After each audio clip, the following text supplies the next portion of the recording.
In February 1993, approximately 130 men, women, and children lived in a large house just outside Waco, Texas, on property they called the Mount Carmel Center. The leader of this group was 33-year-old Vernon Howell, who later changed his name to David Koresh. David believed he had been asked by God to deliver the message of the book of Revelations in the Bible to the world. Rachel, David's wife, and their 3 children also lived at Mount Carmel. The Mount Carmel property was established as a religious retreat by its founders in 1935. Followers came to be known as Branch Davidians.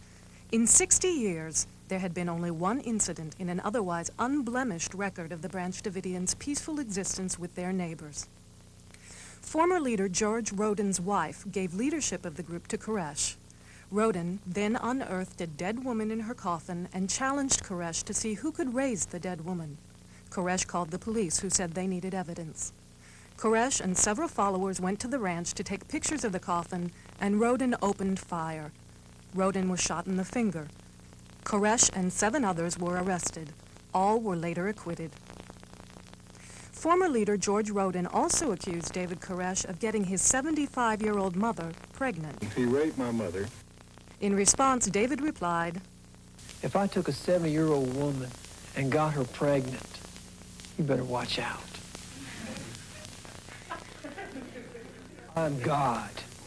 This statement, obviously said sarcastically, was repeated out of context over and over in the news media and by the FBI in the next weeks to portray David Koresh as having claimed he was God. Many people at Mount Carmel held responsible jobs in the outside community.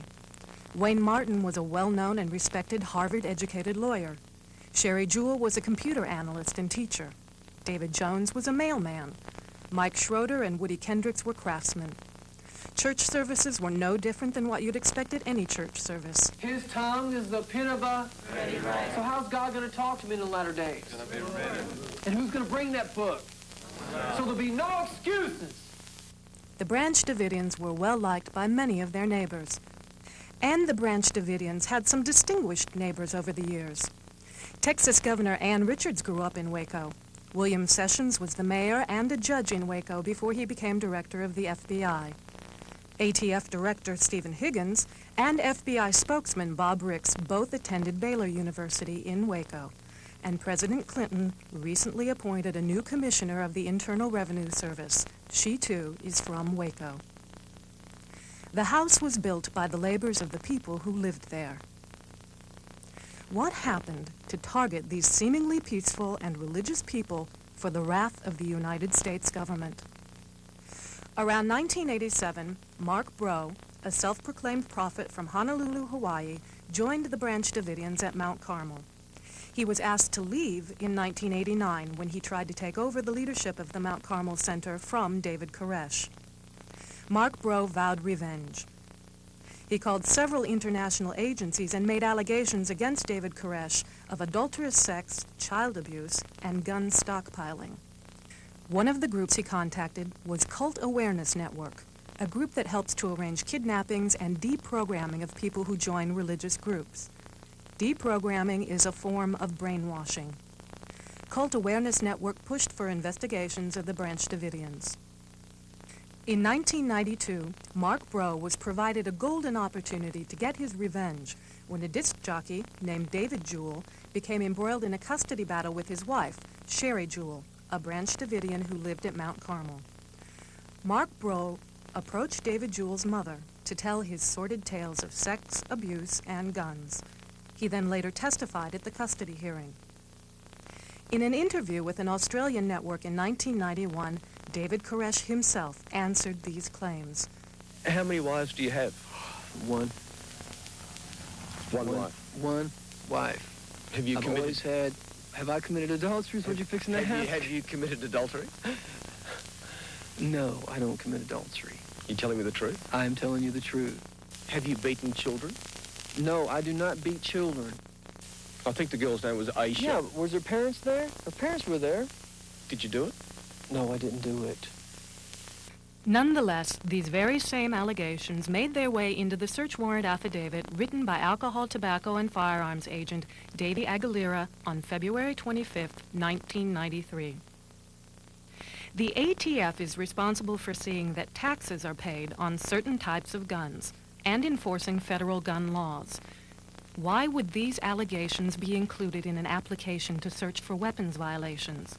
The ATF has no authority to investigate child abuse or polygamy. And these allegations were investigated by the Texas Welfare Department and the McLennan County Sheriff's Department in 1991 and 1992 and were found to be baseless.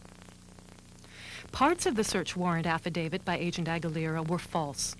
Here, Agent Aguilera refers to Shotgun News, a national newspaper with a circulation of 150,000 that is sold at newsstands all over the country. He calls it a clandestine newspaper. The affidavit describes how an undercover agent had observed the upper and lower receivers of disassembled AK-47s. The AK-47 has a one-piece receiver. There are no separate upper and lower receivers on an AK-47. Obviously, Agent Aguilera didn't have a clue, and Magistrate Green failed to notice. Agent Aguilera also stated that a neighbor heard machine gun fire, but he didn't state that the McLennan County Sheriff had already investigated this claim and found that David Koresh had a legal device called a Hellfire trigger that merely sounds like a machine gun, but is perfectly legal. Machine gun fire in itself is not evidence of illegal activity. It is legal to own a machine gun if the owner pays a $200 tax on the gun. But there was no evidence the Branch Davidians owned any machine gun at all. So, bottom line, the raid on February 28, 1993 was launched because the ATF merely suspected that the Branch Davidians might have a machine gun that they had failed to pay a $200 tax on. Branch Davidian Paul Fatta, who was responsible for many gun purchases, states categorically, "There is no 50 caliber machine gun out there. There is a 50 caliber gun that's a semi-automatic that was bought perfectly legal." Aguilera also failed to mention that in July 1992, the ATF had inspected Hewitt Arms, a gun and gun parts store in Waco, where the Branch Davidians had purchased 225 guns. Henry McMahon, the former owner of Hewitt Arms, told Pete Zaralis of the Mobile Press that when the ATF agents visited Hewitt Arms in July 1992, "I called David and told him the agents have a problem with you buying so many guns. He said, 'Tell them to come on out.' The ATF agents declined this offer." Magistrate Dennis Green, the only U.S. magistrate in Waco, and himself a former U.S. attorney, issued the search warrant for the Mount Carmel property. An article in the August 30th, 1992 Waco Tribune-Herald revealed that the small town of Waco had an extraordinarily high rate of federal gun prosecutions compared to the rest of the nation, under the direction of Bill Johnstone, the U.S. attorney in Waco. This high rate of prosecutions in Waco for gun law violations may well come from the ATF's and Magistrate Green's ignorance of federal gun laws. Although Agent Aguilera claims in the affidavit to be experienced and to know about federal firearms laws, he confuses the meanings of the words machine gun, destructive device, explosive, and explosive device, all of which have different, specific meanings in the federal law books. Magistrate Dennis Green failed to notice. Nonetheless, reporters at the Waco Tribune-Herald began a scandalous series of articles about the Branch Davidians the day before the ATF raid. The reporters claimed to have interviewed former cult members. The allegations sounded amazingly like the allegations of Mark Breaux and the Cult Awareness Network members. This diagram depicts the house at Mount Carmel as it appeared on the day of the raid by ATF on February 28, 1993. In press accounts, the ATF claimed that the raid was moved up a day after the ATF learned that the Waco Herald-Tribune had started its series the day before. This was the first of many outright lies. The warrant would expire if it was not served by February 28th, and the raid took place on February 28th. What you are about to see is the first film footage of the initial raid as it was provided to all the network television feeds. This film was heavily edited by someone before it was distributed across the networks. It contains obvious glitches where film has been cut out, but even this editing wasn't enough to remove the truth. We'll show these next 3 scenes 3 times. Watch closely. In the opening scene, agents are in position behind cars, shooting at the front of the house, as 2 teams of 4 agents climb ladders on the side of the house to the roof.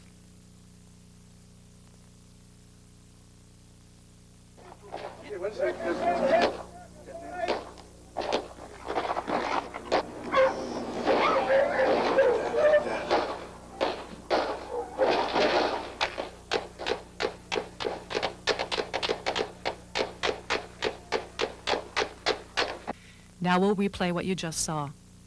Notice that there are no bullets hitting the ground or cars around any of these ATF agents. The 3 dark dots low on the horizon are helicopters. The sound of automatic weapons is coming from the M16 and MP5 machine guns used by the ATF agents.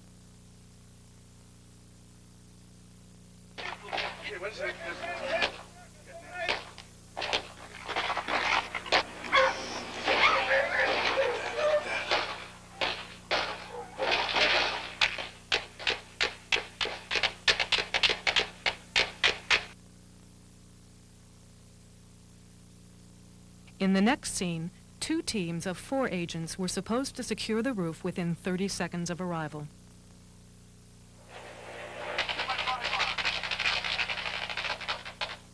Notice that no one is shooting at these agents as they climb the ladders.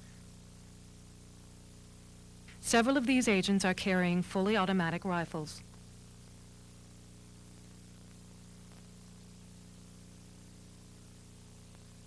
The agent at the top right side just managed to shoot himself in the leg. Did you see it? We'll watch that again. The 9mm pistols carried by the ATF have no safety protection on them. As the agent climbs the ladder, he reaches for his gun in the holster. It discharges, wounding him in the leg and causing him to slip. He is able to continue up the ladder, however. According to ATF spokesman Royster, the raid on Mount Carmel had been planned and rehearsed for months. They drilled over and over again, and we had our plan down, we had a diversion down, all were put into effect, and they were waiting. Next, we see 3 of the 4 agents on the roof breaking into the window.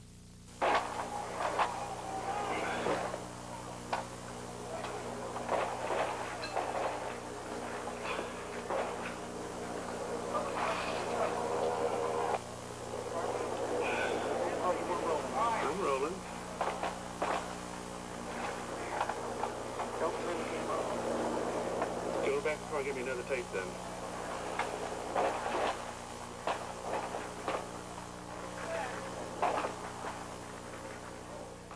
Let's watch this part again. No one is shooting at these agents. The shooting you were hearing is from the agents on the ground in front of the house. Notice that the agent is carrying 2 types of grenades on his belt. He also is carrying a smoke grenade. Both agents at the window toss in what appear to be smoke grenades.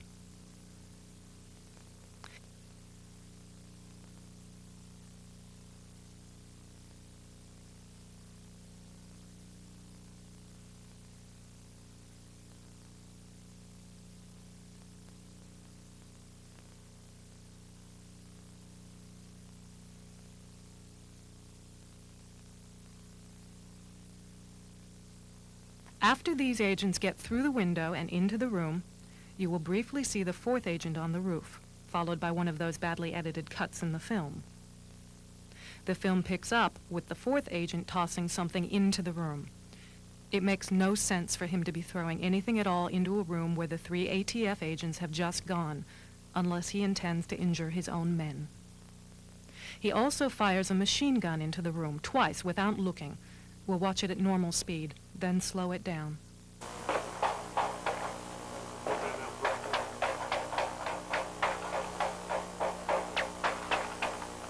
Now let's watch it in slow motion. Here he tosses something and withdraws his hand from the window. Next, without looking, he fires a burst from his machine gun into the room.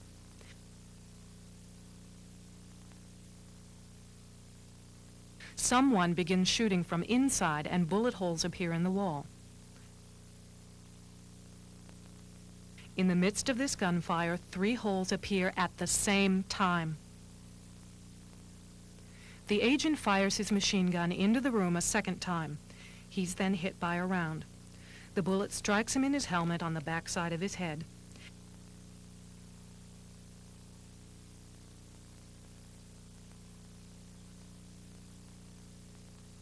He falls to the roof and grabs his head.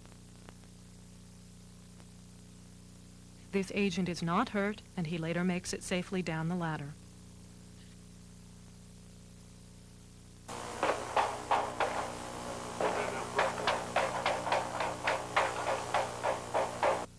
Regardless of who is shooting from inside that room, this agent just threw what appears to have been a grenade and fired a machine gun twice into the room where his 3 fellow ATF agents have just gone.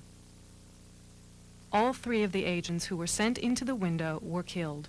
All 3 were Bill Clinton's bodyguards during his presidential campaign.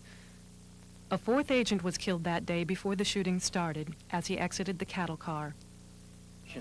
We're extremely proud of what happened out there, how our agents conducted themselves under some unbelievable circumstances. They did a fantastic job. David Koresh says, They fired on us first, but like I say, they were scared. They had it planned for months, so I don't think there's really anything they did wrong. Like I said, they had bigger guns than we did. Notice the MP5 and M16 machine guns and knife sheaths on these ATF agents who claim to have been outgunned. On the day of the raid, 29-year-old Mike Schroeder, a Branch Davidian, had left the Mount Carmel Center that morning to go to work in town. He learned about the raid on the radio.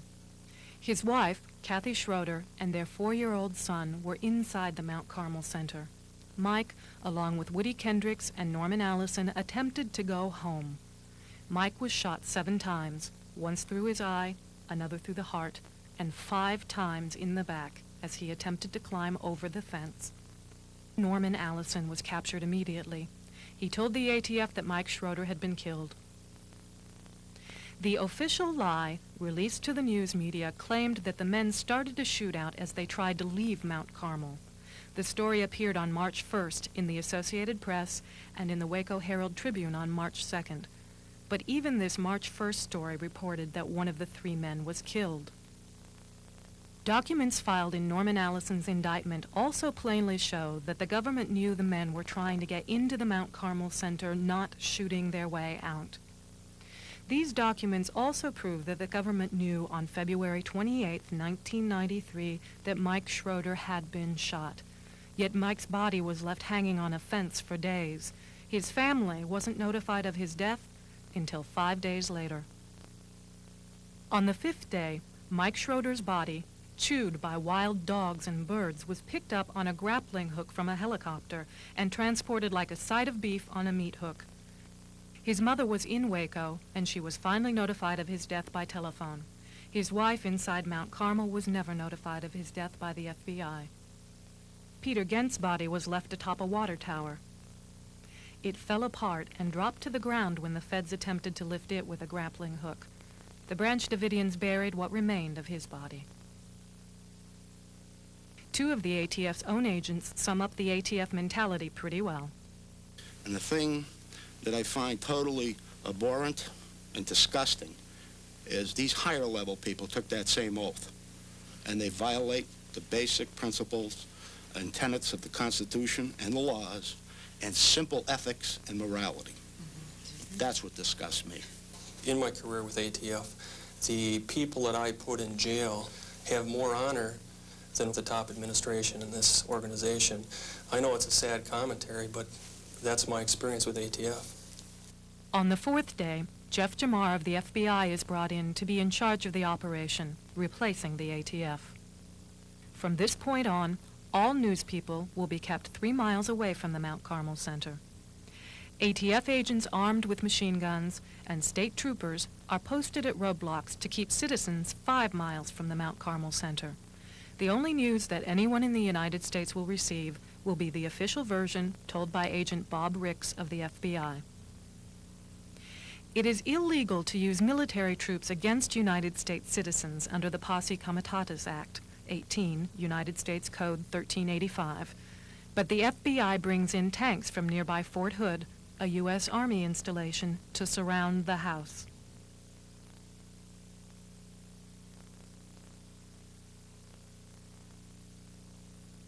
National Guard troops and military equipment can be used in drug interdiction activities. Even though there was never any question of drug activity at Mount Carmel, as a ploy to avoid criminal penalties imposed by the Posse Comitatus Act, the ATF claims there is a suspected methamphetamine lab. Yet even after Texas Governor Ann Richards becomes aware that she was deceived by the ATF into consenting to the use of the tanks, she does not order the tanks off the property. From now on, the Branch Davidians will have no contact with the outside world.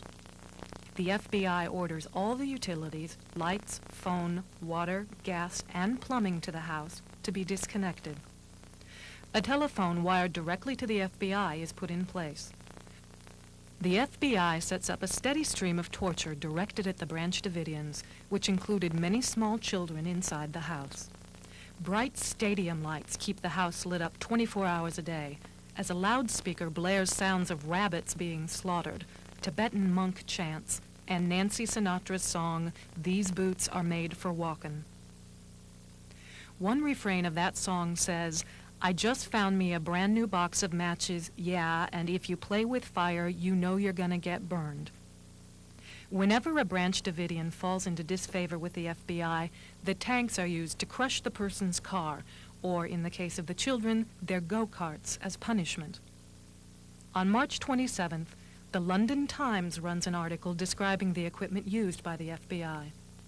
The British Strategic Air Services sends a specially equipped plane to take thermal images of the insides of the house, allowing the FBI to see everyone who is inside by the heat reflected from their bodies. The FBI inserts fiber optic cameras into the walls of the house and into air vents. The fiber optic cameras are attached to transmitters that then broadcast the signal to the FBI receiver. The FBI can now see and hear everyone inside the house at all times. On April 19, 1993, the entire country saw live coverage of the fire at Mount Carmel. We were told that the FBI had decided to punch holes to insert a non-flammable CS gas to urge the mothers and children to come out. We were told this was done out of concern for the children. Shown here are some training scenes of the impact of CS gas on grown men.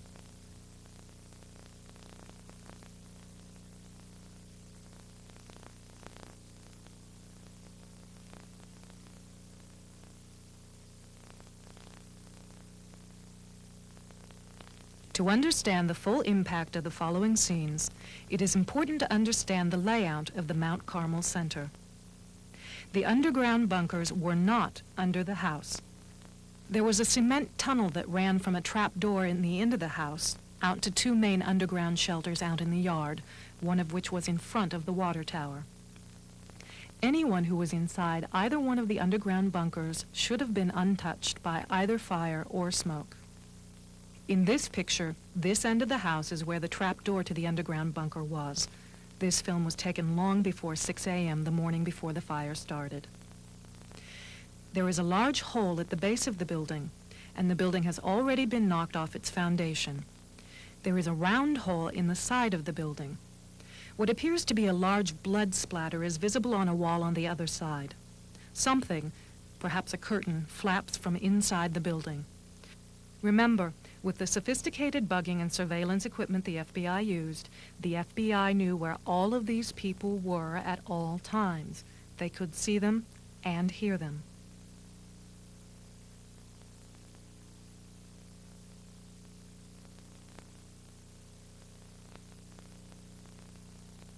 The underground bunker is in front of the water tower shown here before 6 a.m.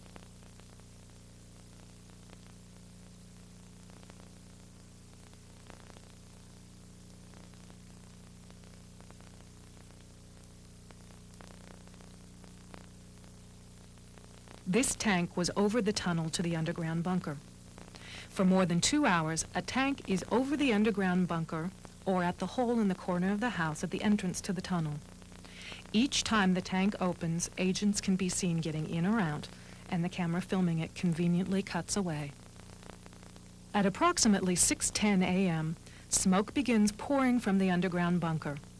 None of the media mentions the fire in the underground bunker, yet this is when and where the first fire began and where many people lost their lives. The official version of when things began starts here around 6 that morning.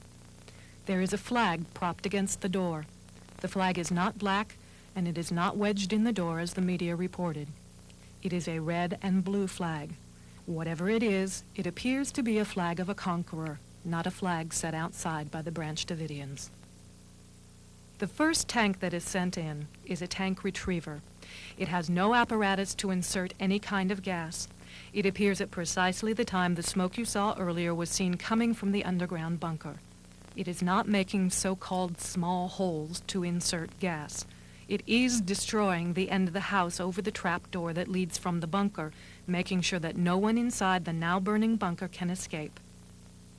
A second hole is made in the side of the building, and a third hole is made at the front door. What these tanks are doing in each picture is collapsing the inside stairwells.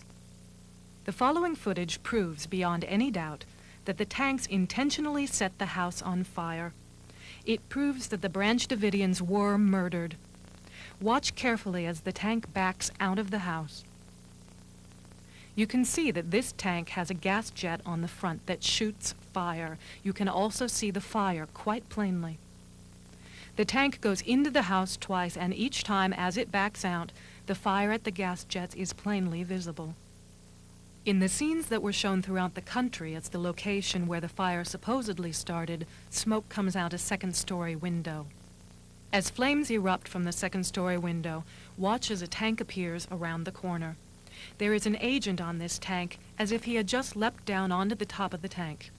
It is difficult to see the details on a television because the quality is poor, but in the studio, he can be seen removing a fireproof-type hood. Another man is seen on the roof. The FBI claims that this man is a Branch Davidian. However, watch as he jumps from the roof and walks away. The tape quality again is poor when it broadcasts on a television set, but in the studio, while he is on the roof, he appears to take off a jacket. He jumps and lands on his feet. He very calmly walks away.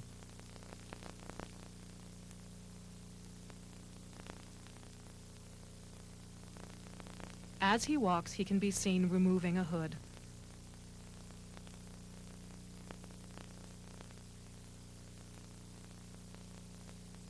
He also appears to be carrying a rifle in his right hand. As the fire burns, helicopters circle over the center with men pointing guns out of the open doorways. Before, during, and after the fire, none of the agents involved are at all concerned that there could be explosions or bullets in the house. In these next scenes, you can plainly see agents walking in and out near the fire.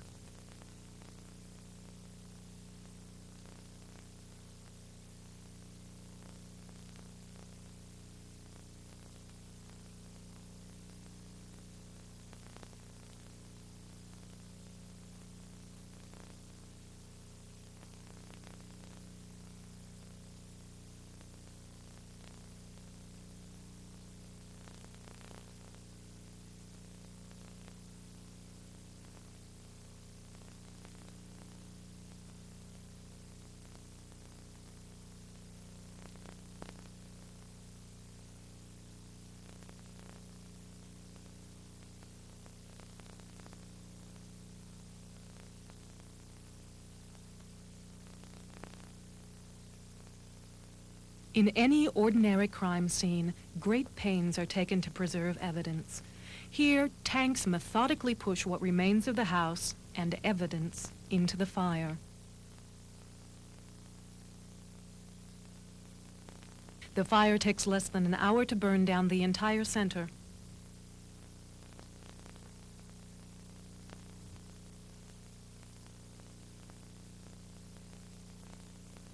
The fire is still smoldering at 5 that evening as agents walk in and around the fire.